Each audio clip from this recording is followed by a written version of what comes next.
Encontros com o futuro. Hoje com um convidado muito especial, Evandro Cunha, ex-rede de marketing e comunicação da Mercedes-Benz e atualmente consultor desta mesma área.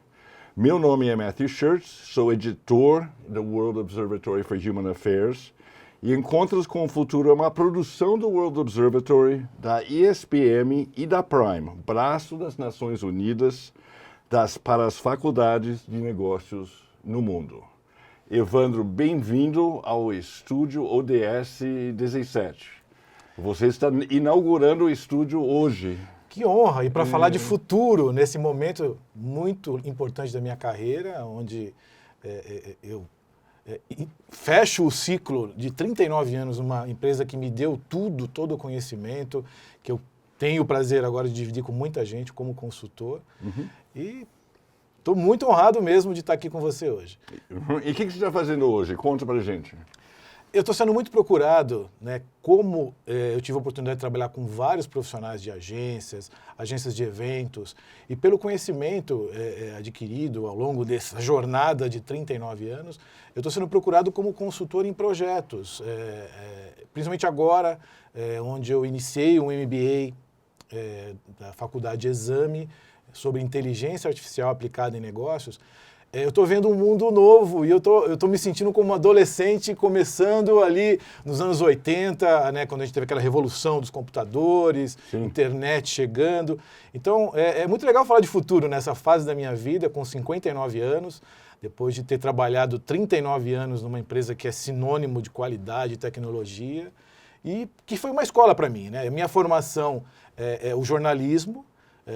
Dentro da Mercedes, eu tive a oportunidade de trabalhar... Mas você começou na Mercedes antes de fazer jornalismo, não é isso? Eu estava cursando jornalismo com 20 anos, quando eu comecei a trabalhar na Mercedes na área técnica. Minha formação de colégio técnica, e isso me levou para a Mercedes. E lá, com 20 anos, você não sabe muito bem o que você quer da vida, né?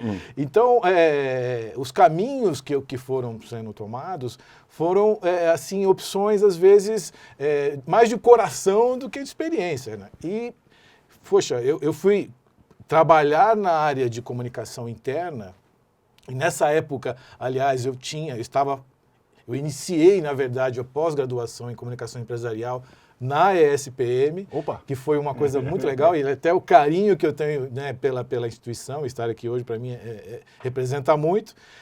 Eu fui, na verdade, responsável por toda a comunicação interna da empresa no momento onde a Mercedes estava se certificando com a ISO 9000. Então, nós tínhamos Explica o que é ISO 9000 para o nosso público. É uma certificação que, na época, nos anos 90, era muito importante porque as indústrias precisavam dessa certificação para poder exportar produtos, para poder fornecer para vários fornecedores. Era uma exigência normativa da época. E a certificação mede... Ela mede qualidade? Todos os processos da empresa, incluindo a formação dos próprios colaboradores.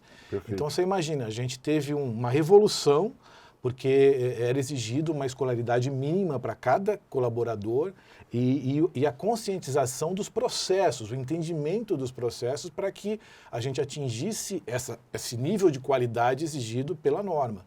Então, a comunicação teve um papel fundamental na época. Para você ter uma ideia, a gente tinha uma rádio que era produzida diariamente no estúdio interno da Mercedes-Benz, no restaurante.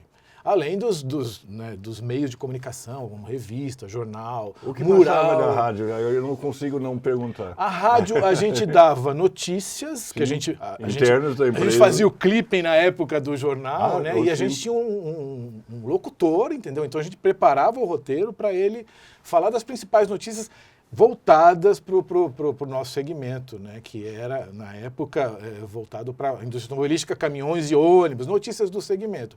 Mas o mais legal era o quê? A gente tinha as notícias e, entre as notícias, a gente tinha um bloco musical. E os funcionários pediam as músicas e ofereciam músicas para colegas, enfim. E o sucesso da rádio era tão grande que os funcionários, eles iam até o estúdio para pegar autógrafos do locutor e da locutora da rádio. Então, assim, quando a gente fala disso, eu estou falando de uma fábrica que na época tinha cerca de 16 mil funcionários. Né? Tem cidade do Brasil que não tem essa população. Com certeza. Então, era um universo muito rico para a comunicação. Sim. Né? E a minha formação, né, como eu falei lá, do jornalismo, me levou para a área, na verdade, de vendas, mais voltada ali para propaganda, marketing, que era... Eu fui para essa área para cuidar de um programa de televisão. Não tinha internet na época, imagina só um mundo sem internet. Então, eu peguei também. Então, nós transmitíamos semanalmente um programa de 1 hora de duração para mais de 200 concessionários, né, da marca em todo o Brasil. Um canal interno. Um canal interno onde a gente treinava os vendedores, falava de produto e falava também da parte da oficina, da parte... Então, para produzir um conteúdo de 1 hora era um esforço hercúleo para conseguir assunto.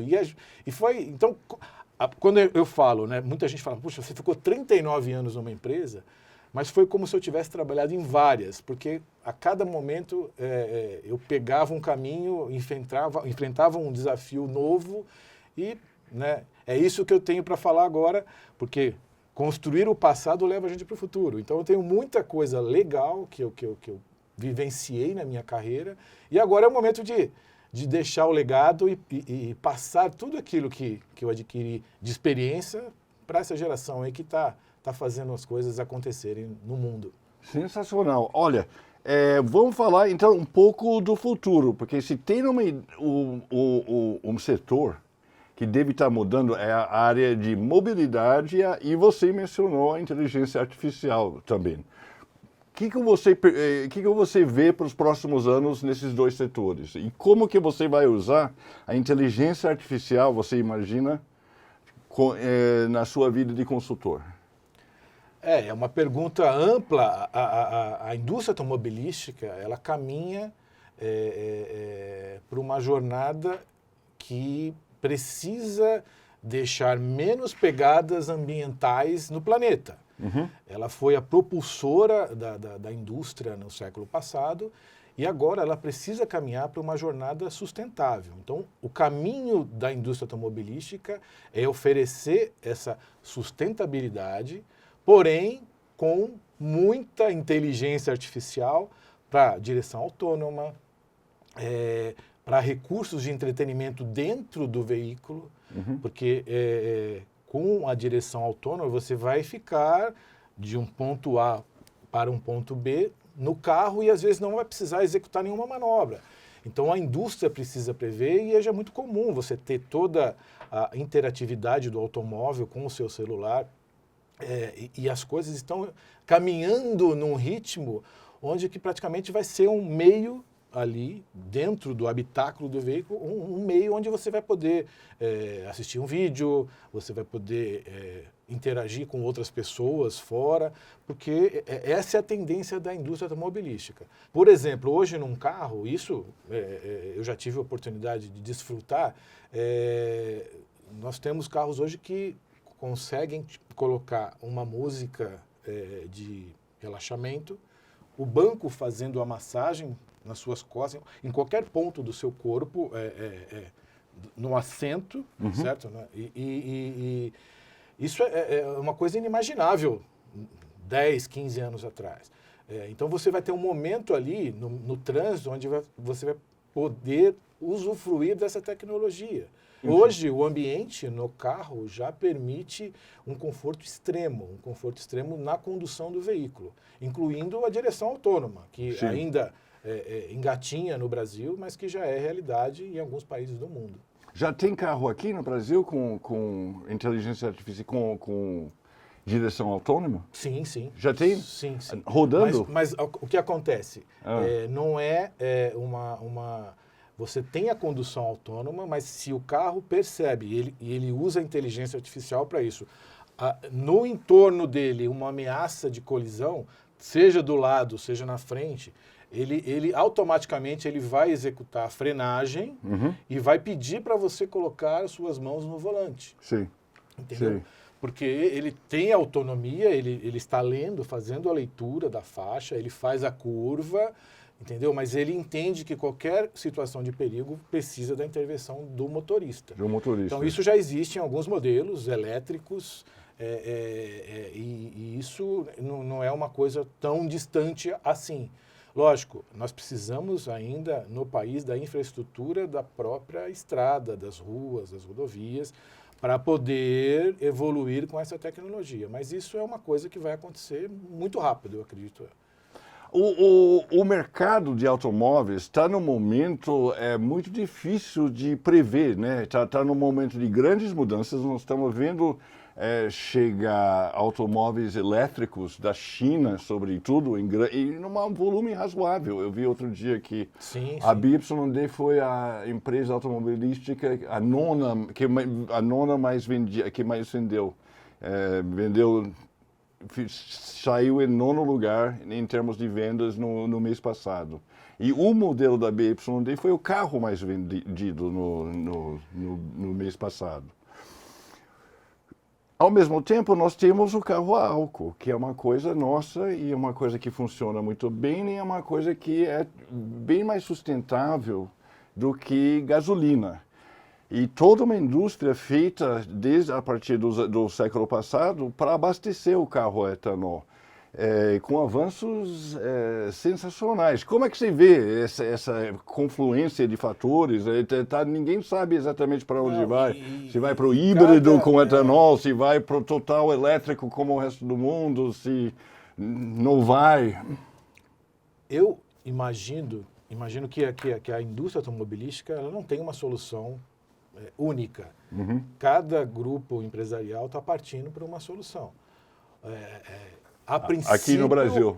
A princípio, os chineses estão acreditando no carro elétrico, mas, por exemplo, a Toyota, ela parte para o modelo híbrido. Sim. E aí depende muito do meio de transporte. Híbrido gasolina e híbrido etanol. Sim, sim. As duas coisas. Porque é flex. É flex. Então, para o Brasil, acredito muito na solução híbrida, justamente porque nossa matriz energética ela é totalmente sustentável. Nossa energia é gerada por hidrelétricas. A energia elétrica, você sim, fala. Uhum. Então, quando você está carregando um veículo elétrico, você sabe que essa energia é limpa. Ao contrário, por exemplo, da Europa e de outros países. Eu acho que não temos uma solução. Tá? Eu acredito muito na tecnologia do veículo, mas agora o meio de combustão, eu acho que ainda... E outra, a restrição do mercado pelo carro elétrico, queira ou não queira, ela existe. Ela existe. É uma barreira a ser rompida na comunicação, porque hoje, principalmente no Brasil, a gente não tem a segurança de que você vai fazer um trajeto e vai retornar para a tua casa e vai conseguir abastecer o veículo. Então, o mercado passa por esse desafio. Mas esse não é só um problema de comunicação, é um problema de infraestrutura mesmo, do país mesmo. Sem dúvida, porque você pode ter o carregador do veículo em casa, na sua casa de praia, e você tem que planejar qualquer viagem, e a gente até fazia uma analogia com o celular. Você, por exemplo, hoje eu vim aqui e se eu tivesse outro compromisso, eu sei que eu tenho que carregar meu celular para não ficar sem a bateria do meu celular. Então, a viagem num automóvel elétrico é a mesma coisa. Você vai ter que planejar para onde você vai, se você vai ter que abastecer em algum lugar, quanto tempo vai demorar. Então, isso é uma coisa que precisa ser ensinada ao usuário. Então, se o cara for muito tranquilo, ele pode ficar na estrada sem não combustível, mas sem a energia, né? Isso é desagradável, né? Para qualquer pessoa. Principalmente levando em consideração que o carro elétrico ele entra numa faixa de preço mais elevada e realmente quem compra esse carro está sujeito a passar por uma situação desagradável. Né? Sei. Então está tudo meio indefinido ainda, para onde caminhamos. Muitas empresas que falaram que iam apostar totalmente no elétrico estão revendo a sua posição, porque, na verdade, é o mercado que define. Então, se o cliente... Sim. O Brasil vive agora esse momento dos chineses chegando, e é um momento rico porque ele pode alterar e acelerar o processo de infraestrutura, o que é bom para todo mundo. Tá? Mas a grande questão é, o carro elétrico ele tem uma vida útil e ele tem novos compradores. Então, como é que vai ser isso daqui a 10 anos? Quem comprou um carro agora, ele vai conseguir trocar de veículo daqui a 5 anos? Para onde vai esse veículo? Vai para o mercado de usados? Quem está comprando um carro usado tem um poder para ter carregadores em vários pontos. Então, são várias questões que estão sendo discutidas, mas, no fundo, é um caminho sem volta. É um caminho sem volta e vai fazer parte do nosso dia a dia num curto período de tempo. Como a internet foi. Sim, sim. Ou como o telefone celular, que foi aumentando, expandindo. Então, eu acredito muito no público mais jovem comprando carro elétrico e se acostumando já a usar a tecnologia. No meu ponto de vista, o pessoal que tem ali acima de 50 anos, eu acho que ele não vai acreditar e apostar nessa tecnologia como... A não ser meus amigos que querem parecer mais jovens. que estão comprando. Deixa eu dizer, vamos falar de inteligência artificial um pouco. Você está estudando isso, mas não é só por causa da automatização dos veículos. Você não vai fazer isso, né? O que você vai fazer com a inteligência artificial? A inteligência artificial está passando hoje por uma revolução. Então, a OpenAI, que está lá no Vale do Silício, ela começou com o ChatGPT, que hoje é uma ferramenta que todo mundo tem no celular, tá? E era uma fundação e hoje eles estão com investimentos trilionários para desenvolver mais ferramentas e facilitar. E, na verdade, Microsoft, né, inclusive. Isso, e, enfim. E aí se provocou brigas e tal. Então, assim, nós, em questão de 1 ano, a gente vai ver muita coisa acontecendo. Por exemplo, no cinema, hoje você consegue praticamente fazer uma animação, sei lá, de uns 3 minutos, entendeu? Totalmente no computador. Você coloca um prompt, um comando e consegue fazer um filme, uma animação, somente com comandos de voz ou digitados. Então, que tipo de comando, por exemplo, você daria? Eu quero fazer um filme sobre alienígenas por exemplo, chegando na Terra. numa das aulas, um professor foi muito legal, ele colocou uma experiência bem interativa. Ele criou uma animação, então ele interagia com a classe. Aí o pessoal falou, não, vai ser um menino que sonha em ser pirata. Ele está no quarto dele e aí você pede para que o ChatGPT faça um roteiro de uma animação. Então ele faz um roteiro. Aí cada cena do roteiro você pede uma ilustração. Dentro dessa ilustração você pede, o menino está no quarto dele, ele está com um chapéu de pirata, então ele tá olhando para um quadro e ali tem um navio pirata, ele começa a se movimentar. Resumindo, em 20 minutos o professor criou, dentro da só aula, dos comandos que os alunos deram, uma animação ali de 1 minutinho, assim. Sim. E assim, parecia um filme, porque você coloca, pra você ter uma ideia, a voz do menino era de uma atriz americana, quer dizer, a voz em inglês, mulher, né, que é muito utilizado na dublagem aqui no Brasil. A criança fala com a voz feminina, né, o menino, no caso. E aí, a inteligência artificial transformou a locução dela em inglês numa locução em português que estava prevista no roteiro. Isso, Matheus, em, 30 minutos da aula, nós criamos, a classe criou junto esse vídeo. Então, assim, imagina o que pode ser feito com a inteligência artificial. No mundo da medicina, por exemplo, teve um caso recente de uma mulher que tinha um problema com o filho, um problema de saúde, que ela tinha passado já por vários médicos que não conseguia resolver. Ela pegou todos os materiais que ela tinha, os exames do filho, ela usou uma ferramenta de inteligência artificial e descobriu por quê? A inteligência artificial varre a internet atrás de casos semelhantes ao do filho dela. Ela pegou um laudo, da inteligência artificial, levou para o médico, que ela estava mais em contato, e ele falou, poxa, eu acho que é isso, vamos investigar. Então, assim, a inteligência artificial ela vai ser aplicada em todos os campos da nossa vida. Não só do entretenimento. E isso gera várias discussões, por exemplo, ética, legislação. Então, é uma revolução que a gente está passando.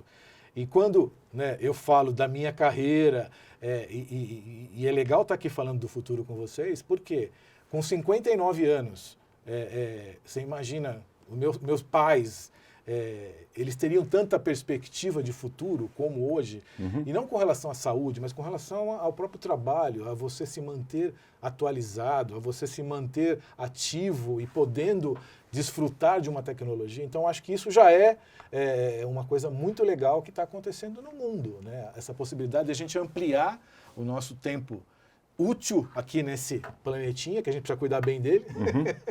Sem dúvida. E isso é uma coisa fantástica nesse momento da minha carreira, e eu acho que vai ser no momento de todos que vão chegar nessa idade aqui em breve. Sensacional. Evandro, eu acho que é um bom lugar para a gente encerrar. Quero te agradecer muito, foi muito interessante e boa sorte com a consultoria. Eu que agradeço a oportunidade de estar aqui na minha primeira entrevista após essa jornada que eu tive, né, nessa empresa, e estar tão entusiasmado com vários temas que vocês trouxeram aqui para a mesa. Muito obrigado.